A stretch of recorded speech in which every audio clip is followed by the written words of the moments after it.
Israel ఇప్పుడు Israel అనేది ఒక బజ్వర్డ్.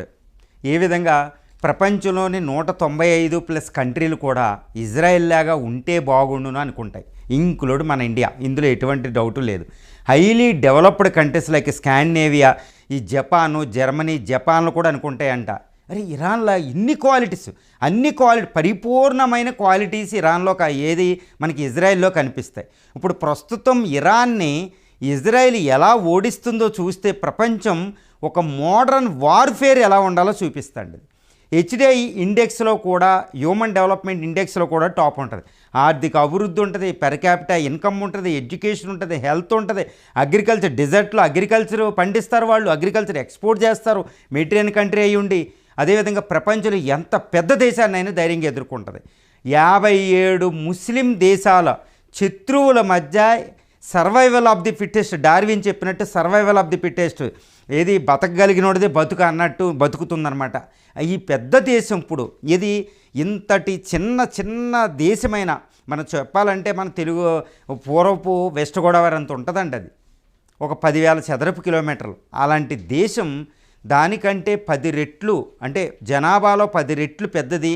ఇంకా జియోగ్రఫికల్ చూస్తే ఎన్నో 100 రెట్లు పెద్దదైన ఇరాన్ని అది ఎలా మాడగొడుతుంది, తుక్కు మాడగొడుతుంది చూస్తే ఏం క్వాలిటీస్ ఉన్నాయి దీనికి అనుకుంటారు. ఈ క్వాలిటీస్ చెప్తాను చూడండి. 10 రకాల క్వాలిటీస్ ఉంటాయి అన్నమాట ఏది ఇజ్రాయెల్కి. ఆ 10 రకాల క్వాలిటీస్ ఒక రకంగా చెప్పాలంటే ప్రపంచంలో పెద్ద దేశాలకే లేవు, అంతటి క్వాలిటీస్ ఉంటాయి. ఆ క్వాలిటీస్ ఉండడం కాదండి, చక్కగా వాటిని ఉపయోగించుకుని అవి ఎలా ఎక్స్ప్లాయిట్ చేసి చక్కగా తన యొక్క గమ్యస్థానాన్ని, తన అస్తిత్వాన్ని నిలుపుకుంటుందన్నమాట. అందులో మొట్టమొదటి క్వాలిటీ ఏంటంటే టెక్నాలజీ. టెక్నాలజీ అండి, హైలీ ఇన్నోవేటివ్ టెక్నాలజీ అండి. ఏంటి, ఒక చిన్న దేశం తన జీడిపి మొత్తం $500 బిలియన్ 4.5% అది టెక్నాలజీ మీద ఇన్వెస్ట్ చేస్తాయి. అదే మన భారతదేశంలో 0.6% ఇన్వెస్ట్ చేస్తాం. 4.5% టెక్నాలజీ మీద ఇన్నోవేటివ్ చేస్తుంది. అది టెక్నాలజీ హబ్ అన్నమాట Israel, especial in cyber security, IT, ఏది ఇన్ఫర్మేషన్ టెక్నాలజీ, సైబర్ సెక్యూరిటీ. అంటే ఇంక మొత్తం చెప్పాలంటే ఇజ్రాయెలేనండి. ఇంకా ఇన్వెస్టిగేషను దీనికి అన్నిటికి చెప్పాలంటే ఇజ్రాయెలే ఉంటుంది. తర్వాత agriculture technology, renewable energy technology, వీటన్నిటిలో హైలీ దాని ఇజ్రాయెల్ అంటే ఒక రకంగా ఇప్పుడు ఏమంటారంటే ఇప్పుడు హైలీ ఇన్నోవేటివ్ హబ్ అనమాట. ఒక సిలికాన్ వ్యాలీ లాగా, అక్కడికి సిలికాన్ స్ట్రీట్ లాగా ఒకటి పెట్టుకున్నారు వాళ్ళు. అంత అద్భుతమైన టెక్నాలజీ అనమాట.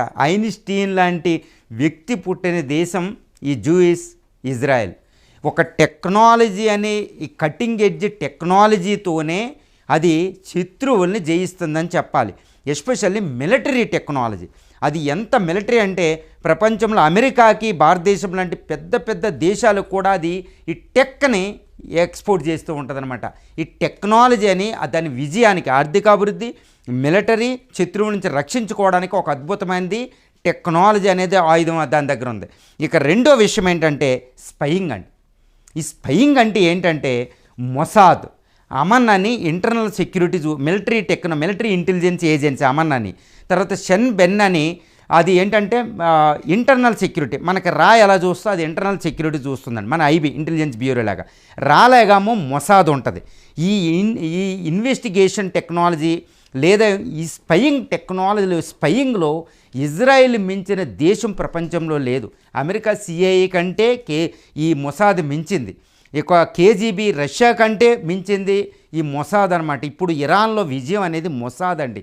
ఆ దేశ అధ్యక్షుడిని ముప్పు తిప్పలు పెడుతుంది. ఆ IRGC, Islamic Republican Guards Corps చీఫ్ని చంపేసింది, ఆర్మీ చీఫ్ని చంపేసింది. హమా చీఫ్ ఒకళ్ళ తర్వాత ఒకళ్ళు, సిఐని ఒకళ్ళ తర్వాత ఒకళ్ళు చంపుతూనే ఉంది. ఇప్పుడు ఇరాన్లో ఒక ఆర్మీ అధ్యక్షుని చంపి తర్వాత మళ్ళీ ఆర్మీ జనరల్ పెడితే అతను కూడా చంపేసింది. ఈజిప్ట్ 6 days వార్లో ఆ మొసాద్ అనేది ఒక అద్భుతమైన, ఒక ఆదర్శనీయమైన ఒక స్పయింగ్ ఏజెన్సీ అండి ప్రపంచంలో. దాన్ని ఆఫ్రికాలో, ఉగాండాలో చేసిన ఆపరేషన్ని ప్రపంచంలో హాలీవుడ్ మూవీగా వచ్చింది, ఎన్నో మూవీలుగా. అంటే దాని మొసాద్ ఎంత పవర్ఫుల్ అంటే దానికే ప్రత్యేకించి $2.5 బిలియన్ పెట్టుబడి ఉంటుంది. అదేవిధంగా 7,000 మంది, అంటే one of the biggest spying agency in the world అంట.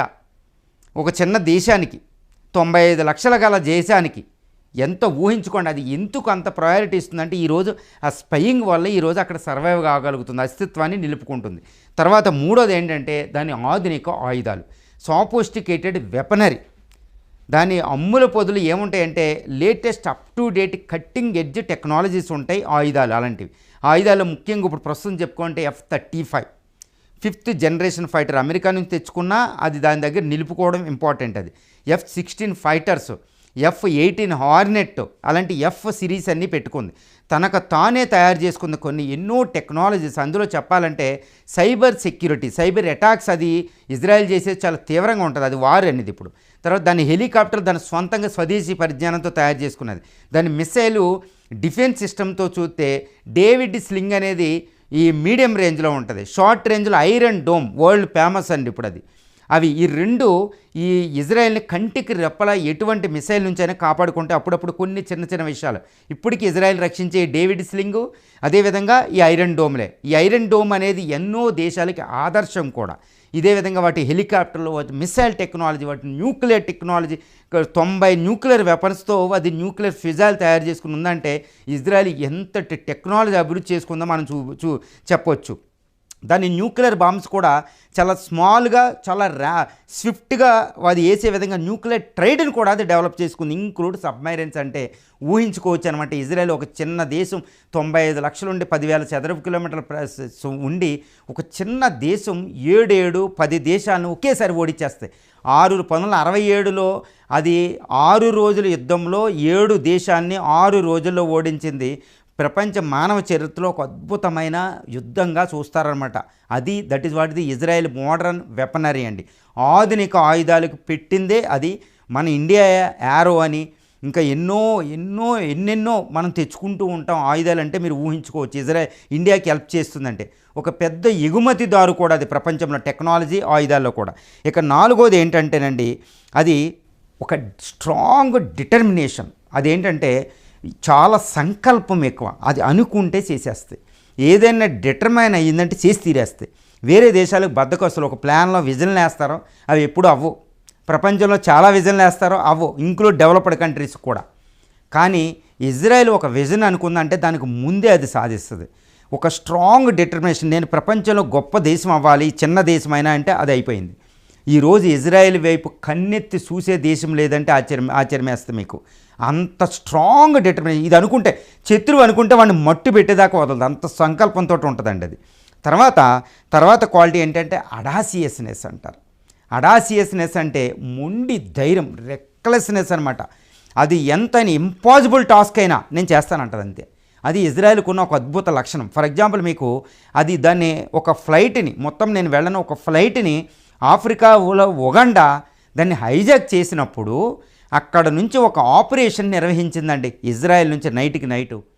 దాన్ని వెనక్కి తెచ్చిందనమాట. అంత అడాసియస్నెస్. వాళ్ళు చనిపోతారా లేదని అందరిని కొంతమంది చనిపోతే అందరిని వెనక్కి తీసుకొచ్చిందండి. ఎంతటి మొండి ధైర్యం అంటే 57 దేశాలని నేను ఓడిస్తానని ఒక మొండి ధైర్యం. అందుకే అది సూపర్ పవర్గా ఉంటుంది. ఆ రీజన్లో అది సూపర్ పవర్. అది Israel one of the best country అవుతుంది. అంత అడాసినెస్, ఆ మొండి ధైర్యం చూస్తేనే శత్రువు దగ్గర రాడు. బాబోయ్ ఇజ్రాయెల్ అంటారు. ఎందుకంటే మొండి అటాక్ చేస్తుంది, మొండి ధైర్యంతో ఉంటుంది అనమాట. ఒకప్పుడు టిప్పు సుల్తాను, ఝాన్సీ లక్ష్మి పెద్ద మనవాళ్ళు ఎలా ఉంటారు చూడండి, అది మొండి ధైర్యం అంటారు. ఒక యోధుడి లక్షణం ఒక ఇజ్రాయెల్ ఒక కంట్రీకే ఉంటుందండి. అన్ని కంట్రీలు నేర్చుకోవాలి దాని దగ్గర నుంచి ఈ విషయంలో. తర్వాత లీడర్షిప్ ఏంటంటే దాన్ని ఫౌండర్ ఆఫ్ ఇజ్రాయెల్ డెన్ గొరోని నుండి ఇజ్జాక్ రాబిన్, ఇప్పుడు నెతన్యాహు, ఇలా ఏంటంటే ఒక స్ట్రాంగ్ లీడర్షిప్ ఉంటుంది. ఆ లీడర్ దేశం కోసం చావడానికి రెడీగా ఉన్నట్టు చేస్తాడనమాట. ఎప్పుడు స్వార్థాలు ఇవన్నీ ఉండవు అక్కడ. ఒక స్ట్రాంగ్ లీడర్షిప్. మళ్ళీ ప్రజాస్వామ్య దేశం. ఈ స్ట్రాంగ్ లీడర్షిప్ అనేది ఇజ్రాయెల్కి పెట్టని కోట, అద్భుతమైన ఆయుధం. ఇప్పుడు నెతన్యాహు చూడండి ఎంత స్ట్రాంగ్గా లీడర్షిప్ ఇస్తున్నాడు చూడండి. మన భారత ప్రధాని మోడీ ఇక్కడ ఇచ్చినట్టు ఇందిరాగాంధీ ఒకప్పుడు ఇచ్చినప్పుడు అక్కడ స్ట్రాంగ్ లీడర్షిప్ చూడండి. ఒక దేశాన్ని ముందుండి నడిపిస్తారు వాళ్ళు ఏకతాటి మీద. ఆ లీడర్షిప్ అనేది ఇజ్రాయెల్కు ఒక వరం. అది కూడా ప్రజాస్వామ్యం పరిడివిల్లుతూ. తర్వాత ఏంటంటే దానిది స్ట్రాటజీ, వ్యూహం. అది వ్యూహం పన్నిందంటే ఏ దేశమైనా ఒకటే. ఫర్ ఎగ్జాంపుల్ ఇరాన్ చూడండి. లాస్ట్ 1 year బ్యాక్ యుద్ధం జరిగింది దానికి అనుకోండి. ఈ 1 yearలో ఇరాన్ కళ్ళు మూసుకుని కూర్చుంటే ఇజ్రాయెల్ ఏం చేసింది, మొసాద్ ఇలా అక్కడ డ్రోన్ ఫ్యాక్టరీ పెట్టింది. మొసాద్ అందరి ఇళ్ళు కనుక్కొని వాళ్ళ అపార్ట్మెంట్లు మాత్రమే మిసైల్లో పేల్చేలా కొట్టిందంటే అది ఎంత వ్యూహంతో పనిచేసిందో చూడండి. గత 600 రోజుల నుంచి అది ఏం చేస్తుందంటే ఇరాన్ యొక్క శత్రువులను ఎలా కొడుతుంది. లెబనాన్లో హిజ్బుల్లాని, ఓకే, హమాస్ని పాలస్తీనాలో, హౌతీస్ని ఇక్కడ యెమెన్లో కొడుతూ ఇజ్రాయెల్ సిరియాలో ఈ విప్లవం వచ్చేటట్టు చేసి అక్కడ అసాద్ గవర్నమెంట్ పడగొట్టి ఈరోజు ఇరాన్ చుట్టూరు ఇరాన్ ఫ్రెండ్స్ తయారు చేసుకున్న వాళ్ళని లేకుండా చేసి ఒంటరి చేసి కొడుతుందండి ఇరాన్ని. అది వ్యూహం అంటే ఈ ఇజ్రాయెల్కి అలా ఉంటుంది.